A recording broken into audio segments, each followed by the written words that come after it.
राधा वल्लभ लाल की, श्री गिरिराज जी महाराज की, श्री यमुने महारानी की, श्री रामनाम महाराज की, श्री महाराज जी की।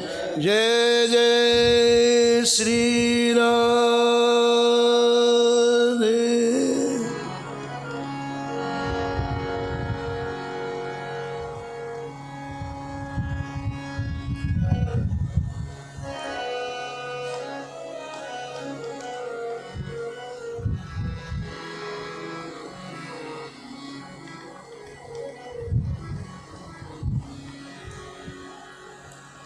पृथ्वीराज नपकुल बधू, भक्त भूप रत्नावती। पृथ्वीराज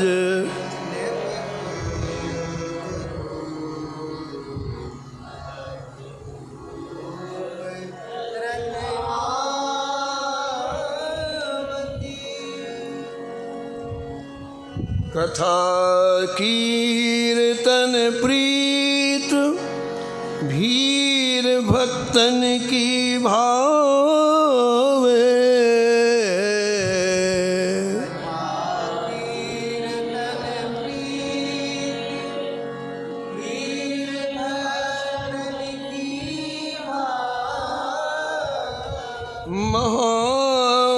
महामहोत्सव मुदित नित्य नंदलाल लड़ावे।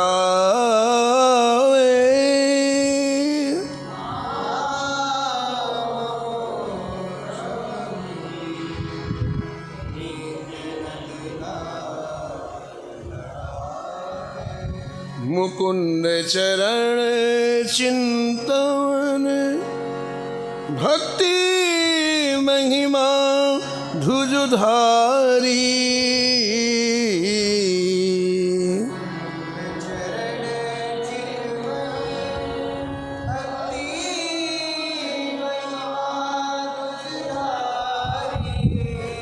पति पर लोभ न कियो, टेक अपनी नहीं ठारी।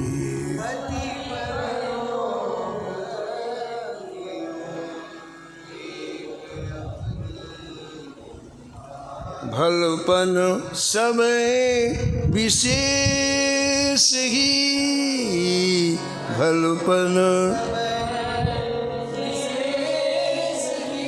आमेर सदन सुन खाजती।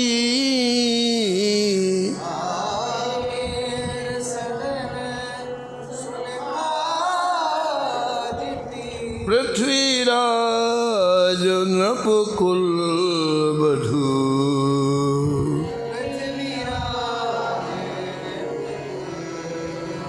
भक्त भूप रत्नावती। भक्त भूप रत्नावती, भक्त भूप रत्नावती।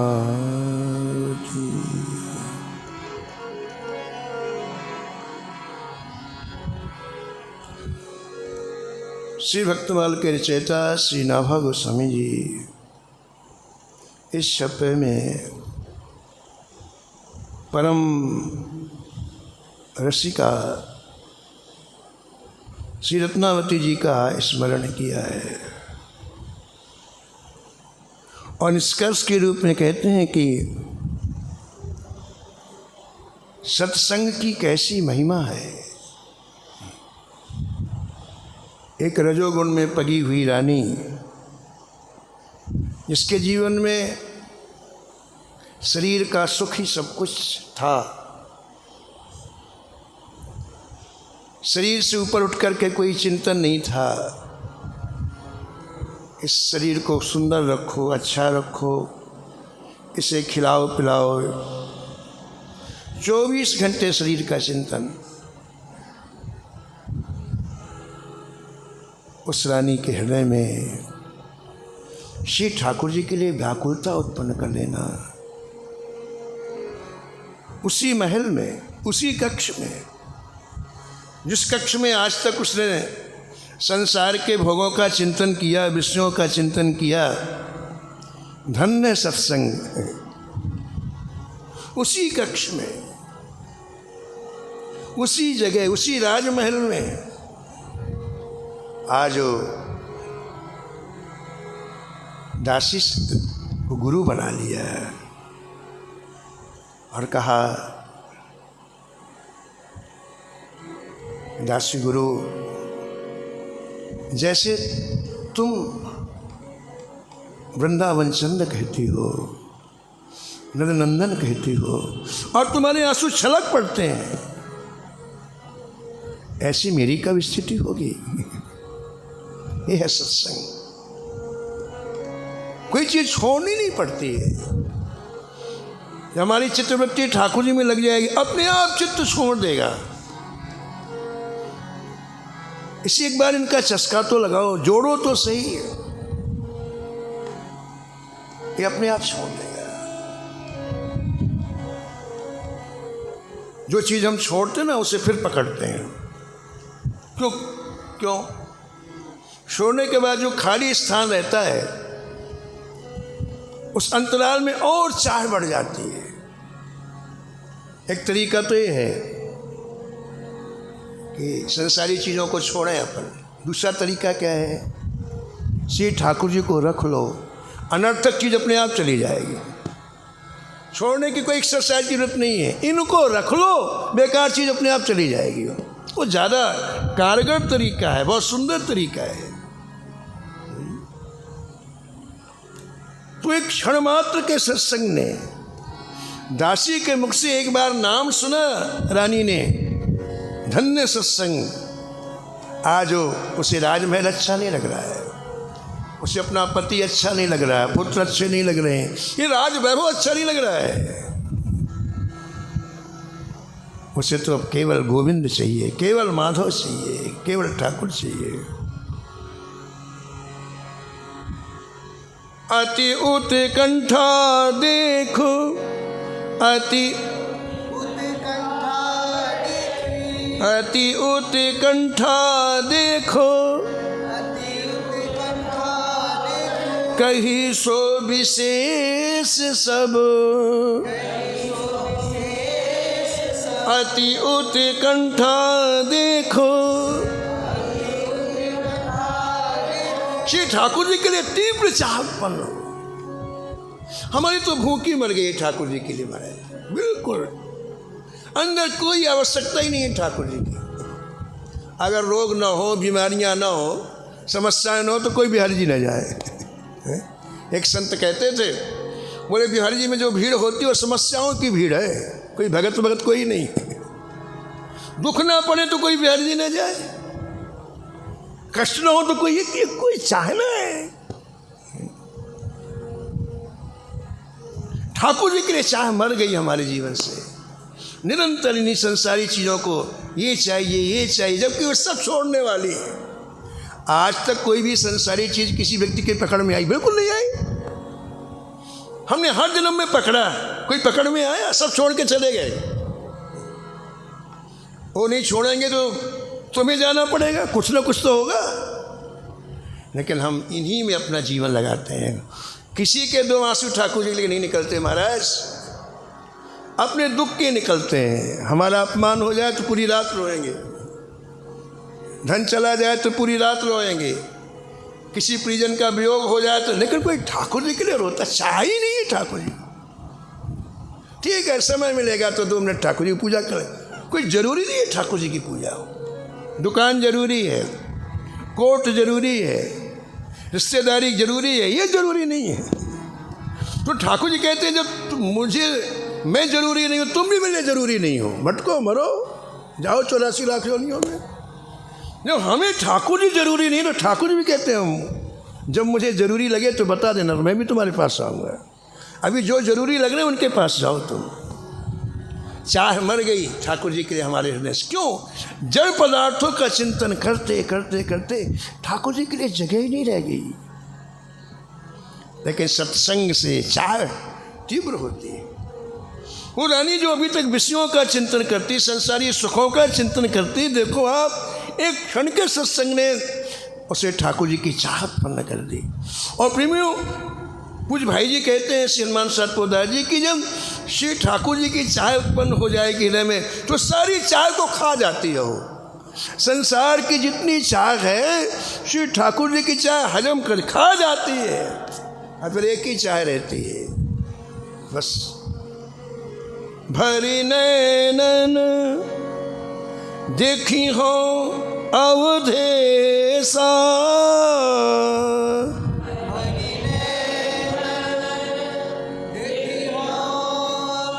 एक ही चाह जी भर के ठाकुर जी को निहारना है, बस सारी चाह विदा। भरी नैनन देखी हो अवधेसा,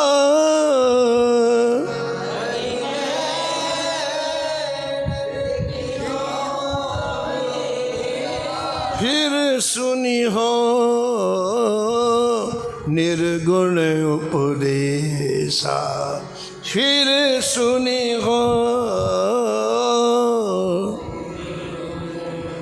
उपदेशा। तो जो अति उत्कंठा हुई, यानी जमीन बन गई। अब उस जमीन में दासी गुरु बीज डाल रही है, भक्ति के बीज डाल रही है। जैसे खेतों में पहले ज़मीन को बनाया जाता है, कंकड़ पत्थर निकाले जाते हैं, उसका जो कड़ापन होता है उसकी जुताई की जाती है हल से, तो नरम बन जाती है भूमि, भुरभुरी बन जाती है, फिर उसकी सिंचाई की जाती है, इसके बाद फिर उसमें बीज बोया जाता है। ऐसे प्रेमियों, जिस हृदय में भक्ति को उत्पन्न करना है, प्रेम को उत्पन्न करना है, उसमें पहले चाह रूपी भूख उत्पन्न की जाती है। बोले चाह रूपी भूख कैसे उत्पन्न होती है? जिन्होंने चाहा है ठाकुर जी को, उनका गुणगान सुनने से, है ना। हमें संसार के कैसे अच्छा लगा, संसार की बातें हमारे माता पिता ने छोटे से सुनाया, बेटा ये अच्छा है, ये अच्छा है, अच्छा लगने लग गया है। श्रृंगी ऋषि के चरित्र में आया है कि श्रृंगी ऋषि जी के पिताजी संसार की किसी वस्तु को देखने नहीं दिया अपने बेटे को। ऐसे घनघोर जंगल में अपने बेटे को रखा कि न संसार के किसी व्यक्ति से मिलने दिया, न संसार की कोई वस्तु का उनका परिचय हुआ। वो जानते नहीं थे क्या स्त्री है क्या पुरुष है, कुछ नहीं जानते थे।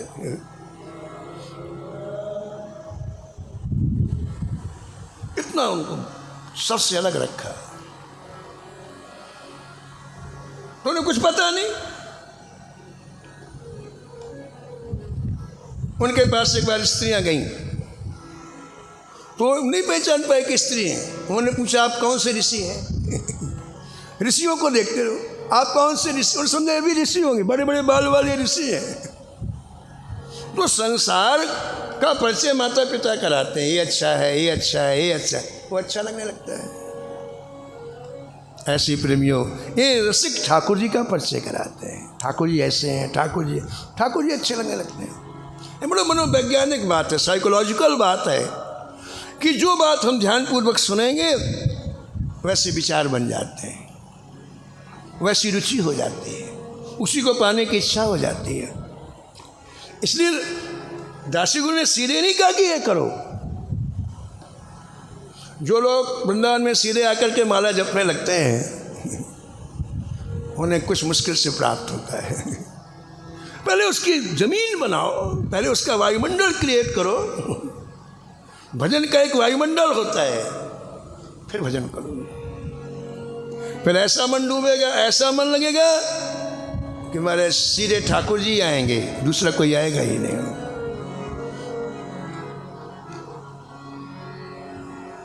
द्वादश अक्षर मंत्र पुनी, द्वादश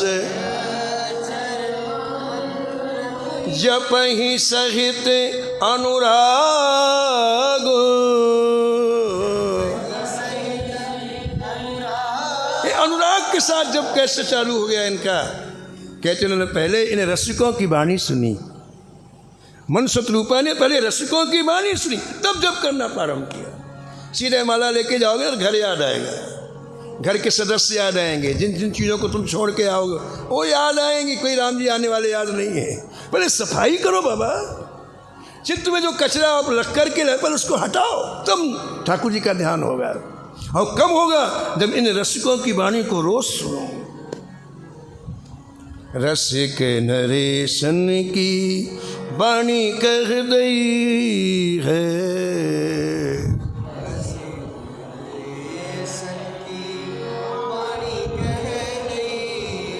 वाणी कह दई है, वाणी कह दई है।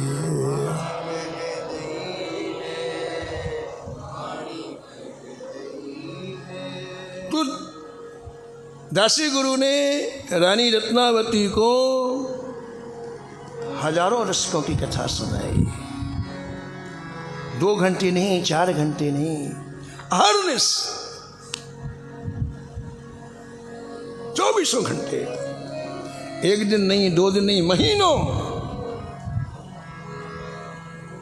उन्हीं में आप परम रसिका शहजादी जी का परम पावन चरित्र श्रवण कर रहे थे। ये ठाकुर केवल प्रेम का भूखा, न इसे जाति से मतलब, न पाति से मतलब, न स्त्री से मतलब, न जहां प्रेम है भागेगा। राम ही केवल प्रेम प्यारा, राम ही केवल प्रेम प्यारा, जान ले हुसो जानने हारा,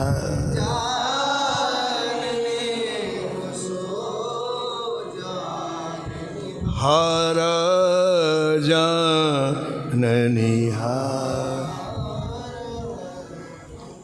प्रेम से हृदय इतना कोमल हो जाता है, प्रेम से हृदय इतना महाराज तरल हो जाता है।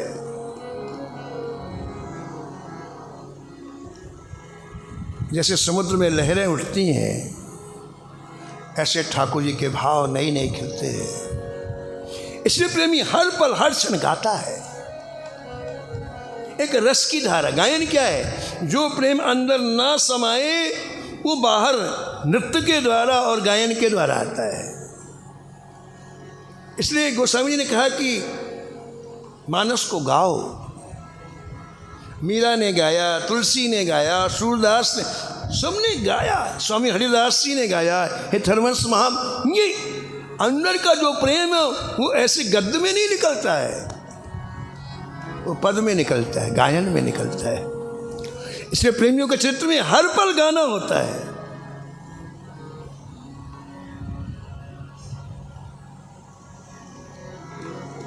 यमुना जी के किनारे आधी रात में श्री स्वामी रामानुजाचार्य जी महाराज अत्यंत ही दुखपूर्वक चिंतन कर रहे हैं कि ठाकुर जी ने मुझे बुलाया यहाँ पर, लेकिन यहाँ तो ठाकुर जी हैं नहीं, संपत कुमार जी तो यहाँ है नहीं। अब मुझे क्या करना चाहिए? मुझे जो स्वप्न दिया था, अपने स्वरूप को भी दिखाया था और कहा मैं दिल्ली के बादशाह के यहाँ हूँ, उसका पूरा संग्रहालय मैंने देख लिया, वहाँ ठाकुर जी नहीं है।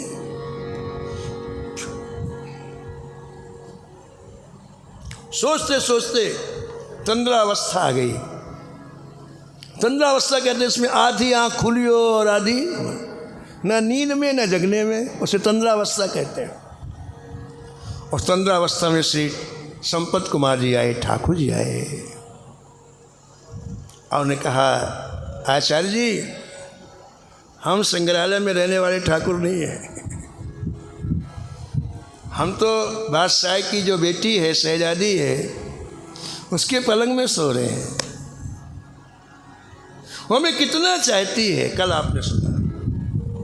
एक एक बात का ठाकुर जी निरूपण कर रहे हैं। कितना चाहते हैं, उसकी चाह कर हम उसके साथ भोजन करते हैं, उसके साथ खेलते हैं। उसकी चाह होती कि मेरे साथ सोएं, तो हम एक ही पलंग में सोते हैं। श्री ठाकुर जी कहते हैं कि उसने अपने प्रेम रज्जू से हमें बांध लिया है, इससे हम कहीं जा नहीं सकते हैं। आपको यदि हमें प्राप्त करना है तो आज शहजादी से हमें मांगो, तब हम आपको प्राप्त होंगे। महाराज स्वप्न की ऐसी बात सुनते ही श्री रामानुजाचार्य जी ने दौड़ लगाई, फिर आए बादशाह के महल में। मंत्री ने कहा फिर हिंदू फकीर आ गया।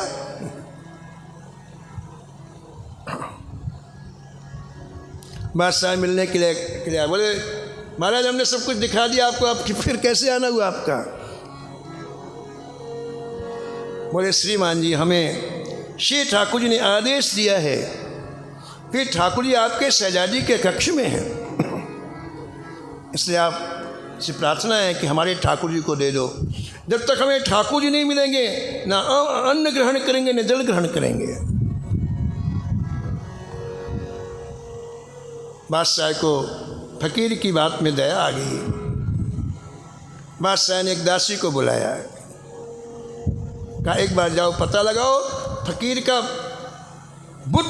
बुत बोलते हैं मूर्ति को ये लोग, बुत क्या बेटी के यहाँ है, शहजादी के यहाँ है?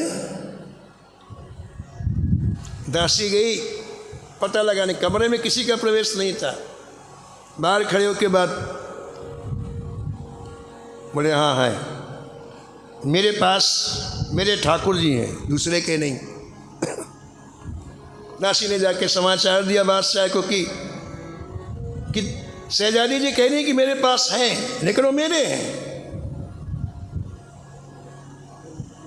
अब स्वयं पिता आया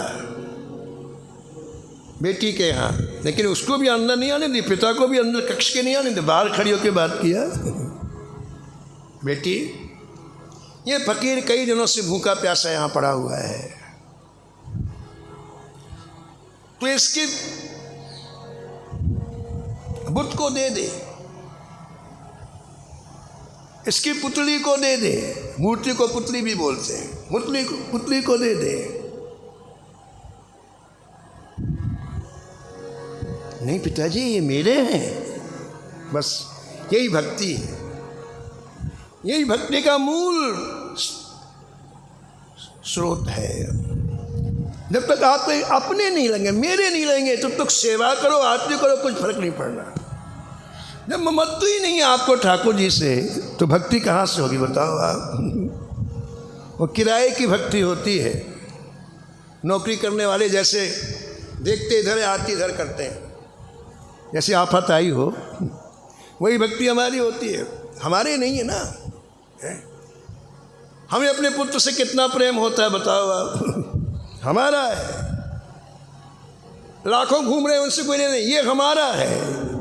ऐसे प्रेमियों जब ठाकुर जी में अपनत्व तो आ जाता है तो एक रस का सृजन होता है। देखो आप, पिता कह रहा है, बस बादशाह कह रहा है बेटी ये पुतली दे दे हिंदू फकीर को। बोले नहीं पिताजी ये मेरे हैं।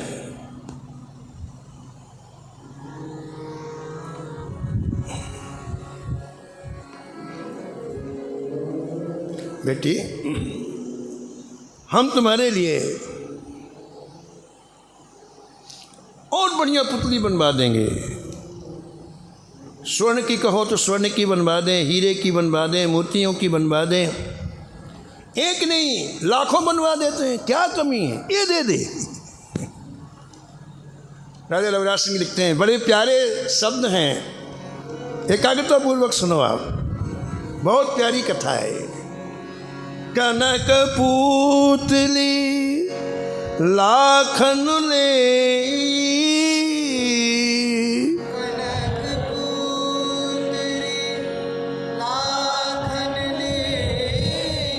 यह पुतली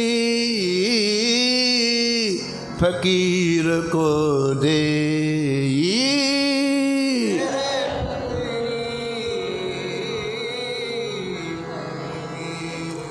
फकीर को दे, फकीर को दे, फकीर को दे। शहजादी ने कहा, पिताजी कैसी बात करते हैं आप?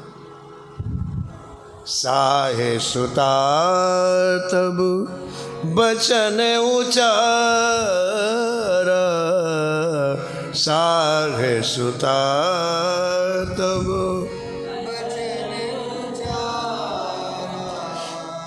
यह ठाकुर तो आहे हमारा,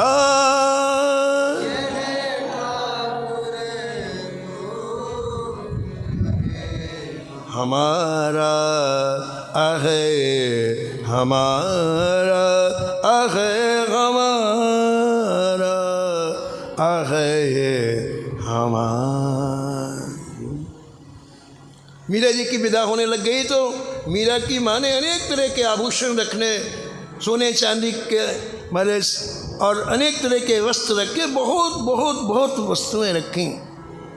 एक बहुत बड़ा ट्रंक सजाया अपनी बेटी के लिए। तो मीरा ने कहा कि माँ ये मेरी नहीं है, मेरे तो केवल एक है। तू मुझे खुश करना चाहिए तो गिरधर गोपाल ला के दे दे, ये मेरे काम की नहीं है।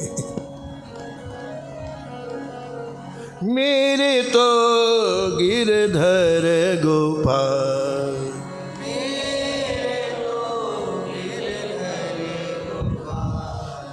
मेरे तो गिरधर गोपाल,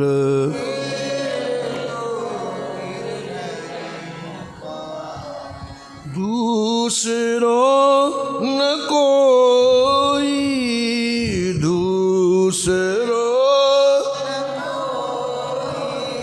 मेरे तो गिरधर गोपाल, मेरे तो गिरधर। ध्यान दो आप मीरा जी के शब्दों में। मीरा जी कहते कि मेरे केवल गिरधर गोपाल है, बाकी संसार की कोई वस्तु व्यक्ति पदार्थ मेरा है ही नहीं। हम भी कहते कि ठाकुर जी हमारे हैं, लेकिन आगे की बात हम नहीं कहते कि मेरा और कोई नहीं है, ये भी मेरा है, ये भी मेरा, ये भी मेरा है। वैसे ठाकुर जी आप भी मेरे हैं। जैसे घर में मोटर मेरी है, घड़ी मेरी है, आभूषण मेरे, ऐसे तुम भी मेरे हो। केवल तुम मेरे हो ऐसा हम नहीं कहते हैं, जैसे घर की और वस्तु ऐसे आप भी मेरे हो। नहीं नहीं नहीं नहीं नहीं, नहीं। इन प्रेमियों की भाषा सुनो आप।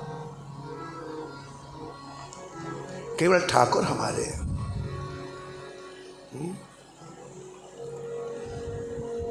पिताजी इन्हें आप मेरी आंखों से देखो।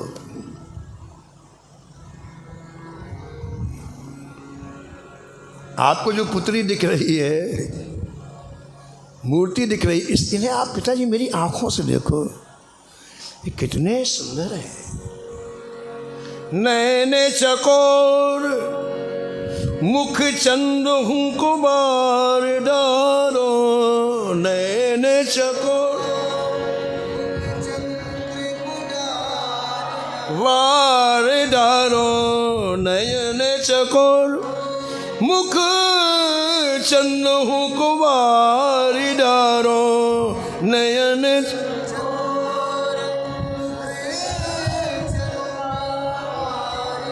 बार डारो, चित्त ही मनमोहन चित चोर पे, चित्त ही मनमोहन चित चोर, प्राणहु को बार डारो, प्राणहु को हसन दसन लाल, प्राणहु को हिरण कटिलता और लोचन की कोर पे, हिरण कटिलता और बार डारो मन ही सुअंग अंग श्यामा श्याम, बार डारो मन ही सुअंग अंग श्यामा श्याम। महल मिलाप रस रास की झकोर पे, महल मिलाप रस अतहि सुधर बर सोहत त्रिभंगी लाल, अतहि सुधर बर सोहत त्रिभंगी लाल। सर्वस बारोवा ग्रीवा की मरोर पे, हाजी सर्वस वारोवा ग्रीवा की मरोर पे, ग्रीवा की मरोर पे, ग्रीवा की मरोर पे, ग्रीवा की मरोर पे, ग्रीवा की मरोर पे। बहुत समझाया पिता ने, लाखों बार समझाया, लेकिन शहजादी के प्राण हैं, और प्राण कैसे दे दे शहजादी, आप बताओ।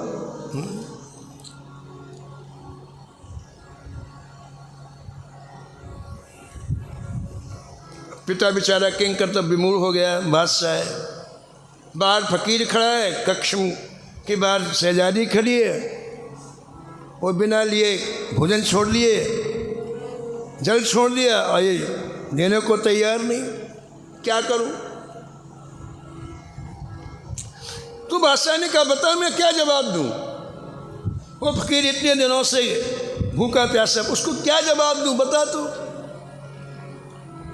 तब शहजादी का प्रेम बोला, प्रेम दिखाने की वस्तु नहीं, लेकिन कोई चैलेंज है तो प्रेम फिर मैदान में आता है, सामने आता है। तब शहजादी का प्रेम बोला, पिताजी आप क्यों चिंता करते हो? यदि वो हिंदू फकीर कहता है कि ये मेरे ठाकुर हैं तो कल निर्णय हो जाए। मैं अपने ठाकुर को लेकर के आती हूँ राजसभा में, और हिंदू फकीर है, मेरे ठाकुर के लिए आप दिव्य नवीन सिंहासन बनवाइए, उस सिंहासन में ठाकुर जी विराजमान होंगे, एक और मैं बैठूंगी, एक और हिंदू फकीर बैठेंगे, और जिसके बुलाने में ठाकुर जी आ जाए उसके। खुला चैलेंज। एक और मैं बैठती,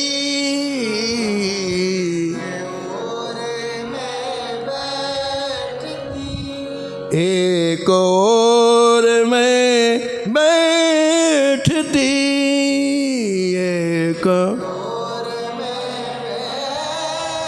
एक विधि रखे फकीर,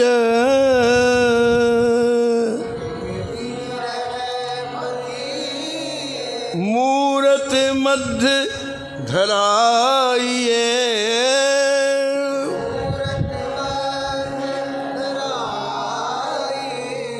जुरे जनन की भीड़, जुरे जनन की भीड़, जुरे जनन की भीड़। आश्चर्यचकित रह गया बादशाह, ये पुतली बुलाने पर पैदल जाएगी? बोले हाँ पिताजी। अरे उसके साथ तो बोलते हैं, गेंद खेलते हैं, उसके साथ भोजन करते हैं, उसे तो पता है ना बाबा। बोले हाँ पिताजी। और पिताजी आप पूरे राज दरबार में पूरी प्रजा को बुलाइए, अकेले की बात नहीं होगी, सबके सामने देखो मेरा ठाकुर कैसा है। महाराज आश्चर्य में डूब गया, बादशाह परम आश्चर्य में डूब गया। ऐसा होता है? श्री स्वामी रामानुजाचार्य से कहा कि महाराज मेरी बेटी कल आपके ठाकुर को लेकर के इस भवन की राजसभा में आएगी, जहाँ राजसभा लगती है, आप भी कल आइए प्रातःकाल। उस मूर्ति को स्वर्ण सिंहासन में बीच में विराजमान किया जाएगा और एक एक घंटे के समय दोनों को दिया जाएगा। जिसके बुलाने से ठाकुर जी आ जाए उसके ठाकुर जी बड़े खुश हो गए रामानुजाचार्य जी, हमको तो बुलाई स्वप्न लेके, बिल्कुल हम तैयार है, तैयार है, तैयार है। आहा, एक प्रेमी की दिनचर्या देखो आप, एक प्रेमी का जीवन देखो आप, कितना मधुर होता है, कितना सुंदर होता है, कितना रसमय होता है। आज पहली बार न जाने कितने वर्षों के बाद शहजादी के ठाकुर जी बाहर निकलेंगे। तो कभी कक्ष से निकले नहीं, किसी ने कभी देखा ही नहीं, माने कोई जा ही नहीं सकता था कक्ष में। गोरखपुर में गीता वाटिका में एक संत रहते थे जिनका नाम था रघु बाबा। एक कुटिया में अपने ठाकुर जी को रखते, सीताराम जी को पासक थे, इतना छिपा के रखते, कभी किसी को देखने नहीं देते थे, कभी किसी को न कुटिया में अपनी जाने देते, न ठाकुर जी को इतना छिपा के रखते थे। लेकिन क्या जीवन था महाराज। पूज भाई जी ने लिखा है कि 18 घंटे श्री ठाकुर जी के सामने रोते रहते,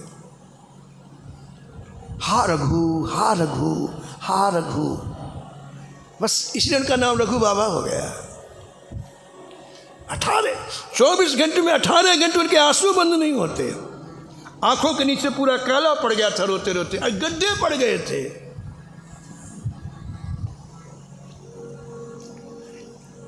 ये प्रेमियों का जीवन अद्भुत जीवन होता है।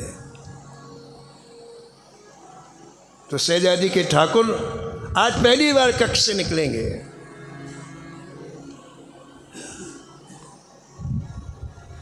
इसलिए शहजादी ने आज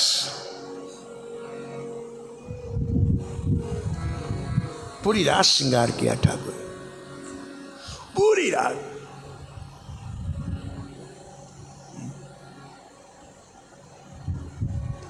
राजा रघुदास सिंह लिखते हैं, कर मूरति सुंदर श्रृंगारा, कर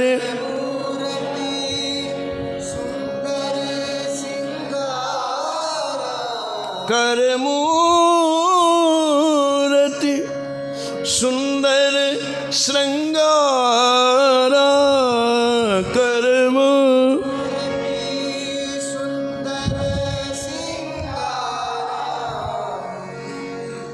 पूरी रात श्रृंगार किया।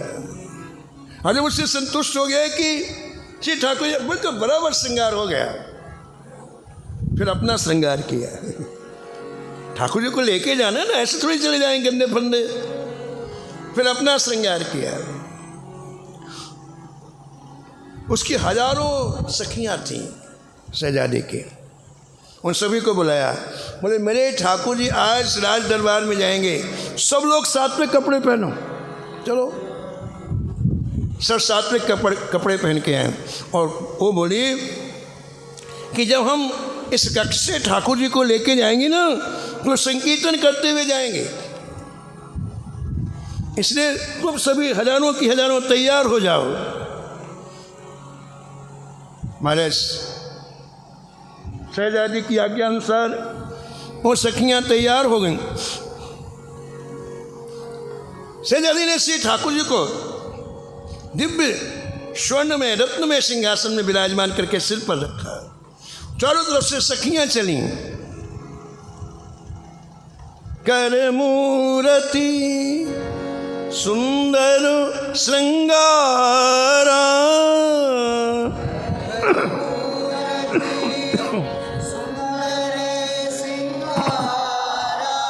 लिए संग महा सखी हजारा,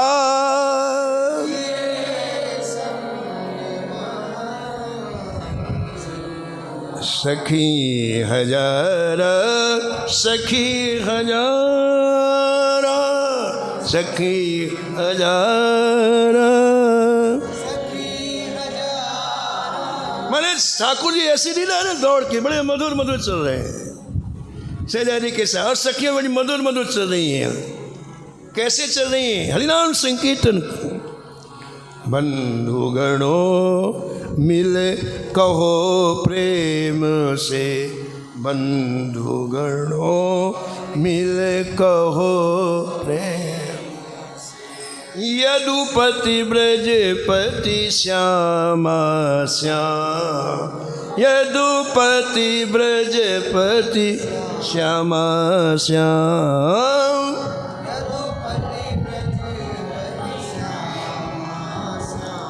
हाँ, यदुपति ब्रजपति श्यामा श्याम।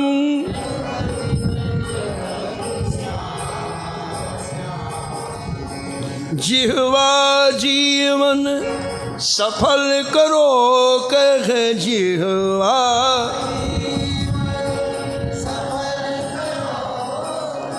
जय यदुनंदन जय घनश्याम।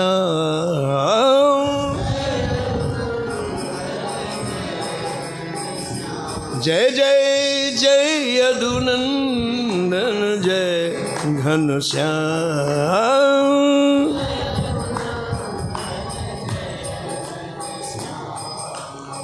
हृदय खोल बोलो मत चूको, हृदय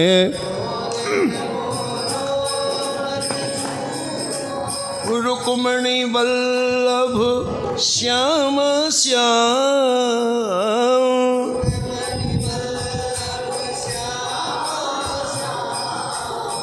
हृदय खोल बोलो मत चूको, हृदय खोल। हाँ, रुक्मणी वल्लभ श्याम श्याम।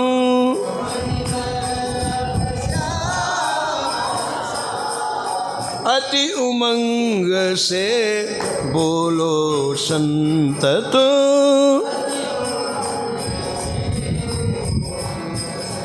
जय जय अति उमंग से बोलो संतत।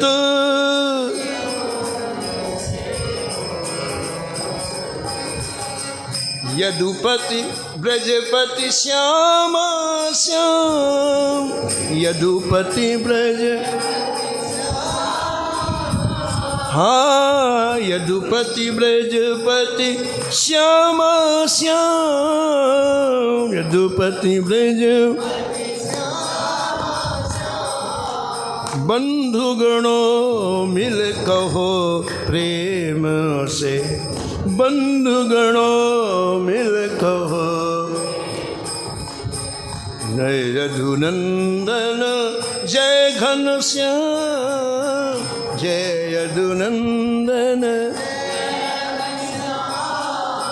जय यदुनंदन जय घनश्याम, जय यदुनंदन।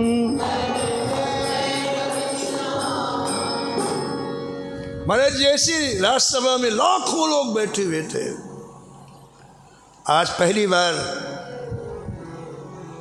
इन लोगों ने शहजादी के ठाकुर जी का दर्शन किया। बादशाह ने नवीन स्वर्ण रत्न जटित एक दिव्य सिंहासन का निर्माण कराया रातों रात।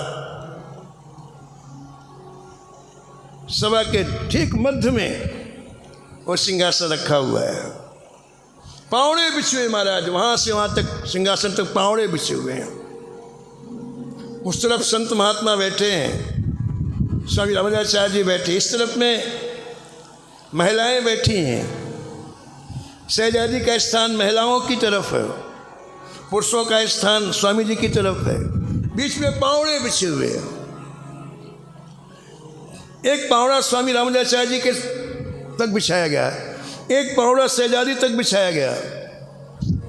ऐसे ठाकुर जी के सिंहासन से सामने दिव्य मखमली पावड़े श्री ठाकुर जी के चलने के लिए बिछे हुए हैं।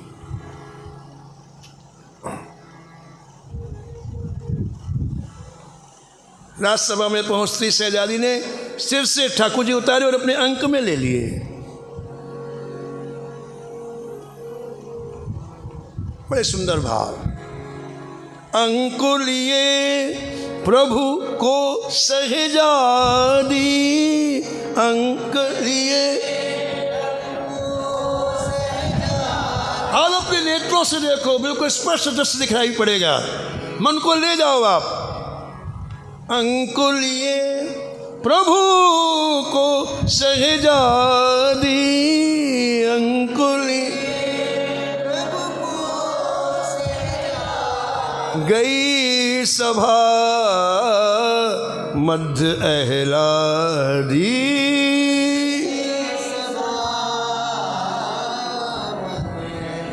हाँ जी, गई सभा मध्य अहलादी।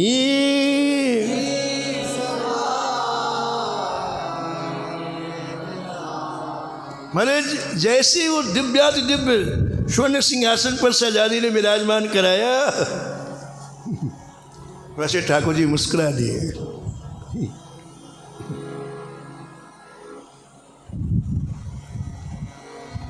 और सहजादी को सब कुछ भूल गया कि मैं राजसभा में आयु कहाँ आई हूँ।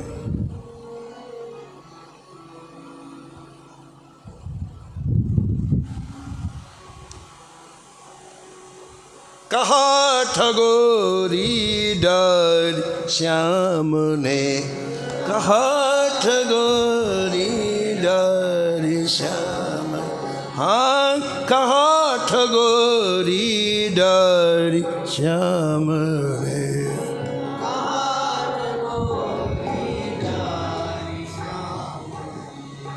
मोतन मुर मुस्काए मन सिज, मोतन मुरी।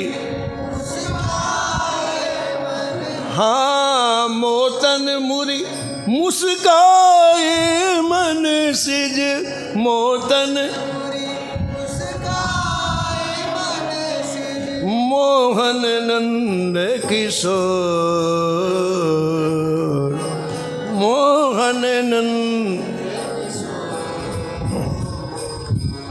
तेहि छिन चोरे लियो मन बर बस, तेहि छन चोरे। हाँ, तेहि छन चोर लियो मन बर बस, तेहि छन चोर। परम चतुर चित चोर, परम चतुर। कहा ठगोरी डारी श्याम,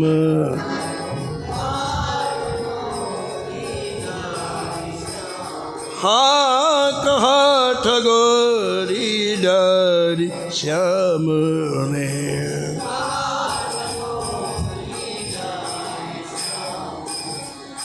बिसरे धर्म कर्म कुल परिजन, बिसरे धर्म कर्म कुल। लोक लाज गई सारी,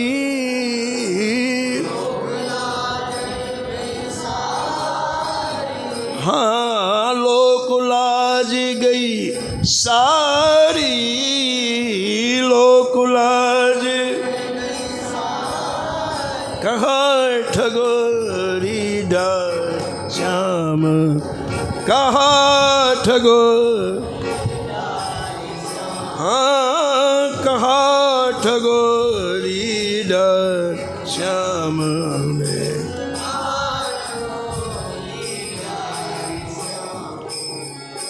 देह गेह की सुध न रही कछु, देह गेह की खान न पान सुहाए, खान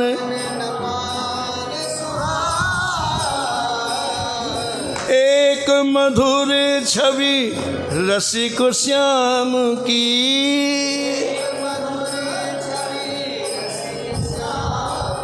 एक मधुर छवि रसिक श्याम की। हाँ एक मधुर छवि रसिक श्याम की,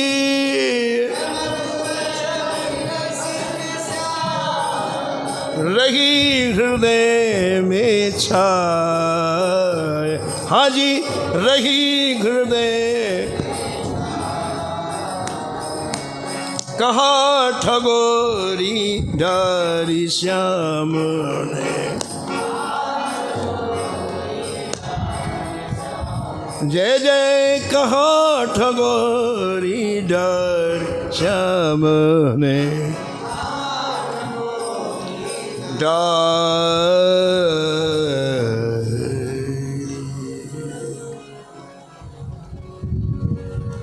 सहजादी के ठाकुर जी का दर्शन करके सारी सभा मुग्ध हो गई। एक भक्त के कारण न जाने कितने लोगों को ठाकुर जी का दर्शन होता है। आज भी देव जी स्वामी हरिदास जी से प्रार्थना नहीं करते तो बिहारी जी का दर्शन किसी को होता? एक भक्त के कारण आज बिहारी जी का हम सबको दर्शन हो रहा है। ऐसी सहजादी के कारण आज सारी सभा को लाखों लोगों को दर्शन हो रहा है। श्री ठाकुर जी ने ऐसा रस बिखेरा कि सब डूब गए। अभी आज नहीं उठेंगे, कल ही उठेंगे, सब डूबे रहने दो इनको। आज सबके हृदय में छा गए, छाने रहने दो, शेष कथा कर।